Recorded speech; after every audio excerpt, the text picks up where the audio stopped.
sidee baad isaga diiwaangelin kartaa application-ka Wafi marka ugu horeysa application-ka Wafi aad ku shubato kadibna aad open tiraho waxa iman doontaa halkan halkan wuxuu ku dhigi doonaa application-ka is diiwaangeli oo get started taabo marka get started taabato ka bacdi waxa iman doontaa screen-kan halkan waxa lagu weydiin doonaa marka inaad geliso telefoonka aad doonaysid inaad iska diiwaangeliso xagan hore waxaad ka bedeli kartaa wadanka aad joogto laakiin sida caadiga application-ka wuxuu ku doorayaa Soomaaliya hadii marka wadanka aad joogto iska bedeli kartaa kadib marka halkan waxa gelin doontaa telefoonka aad doonaysid inaad iska diiwaangeliso application-kaaga Wafi marka intaan OTP-ga iyo SIM card-kaaga kaliya wuxuu qusayaa marka macaamiisha jooga dalka hadii dalka dibadiisa joogtid marka u baahnid inaad OTP-ga marto kabacdi application-ka waxa uu ku weydiin doonaa marka inaad geliso verification code si loo xaqiijiyo marka in number-kan iska diiwaangelinayso aad adigu leedahay waxa ku soo dhici doonta fariin SMS kadib waxa soo qaadan doonta code-ka lagu soo diray kabacdi halka baan gelin doontaa kadib marka aad geliso code-ka lagu soo diray halkan baa iman doonta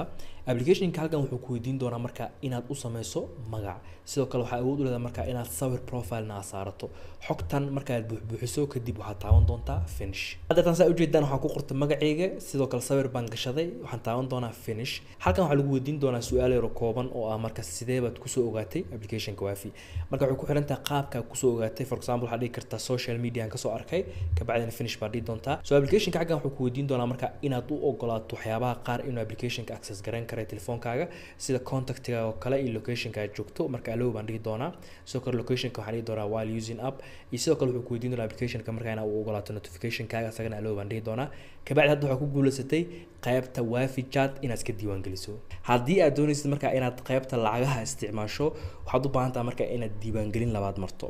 marka si aad isu diiwaangeliso qaybta waxaad tagi doontaa halka ku qoran tahay money kabacdi marka waxa iman doontaa screen-kan halka marka imaadid ayadana sidaas la mid waxa taaban doontaa get started ka hor intaanad u furin qaybta lacagaha waxaad u baahan tahay inaad ogaato marka ugu horeysay application-kaaga Wafi aad diiwaangelinayso inaad ku xirto qaybta lacagaha waxa u baahan tahay in SIM card-ka u furayso in mobile-kan hadda aad ka furayso kugu jiro sidoo kale waxa u baahan tahay in data-da aad isticmaalayso ama internet-ka isticmaalayso ee kaaga furantaa marka SIM card-ka haddii aad Wi-Fi isticmaalayso waa in Wi-Fi-ga iska xirtaa inta registration-ka sameynayso hadda tan wuxuu ku weydiin doonaa halka marka imaado inaad PIN-kaaga geliso PIN-kan wax kala ma ahan waxa weeye PIN-ka aad ku isticmaalaysid saadkaaga ama EVC-gaaga ama sahal hadba marka midka isticmaalayso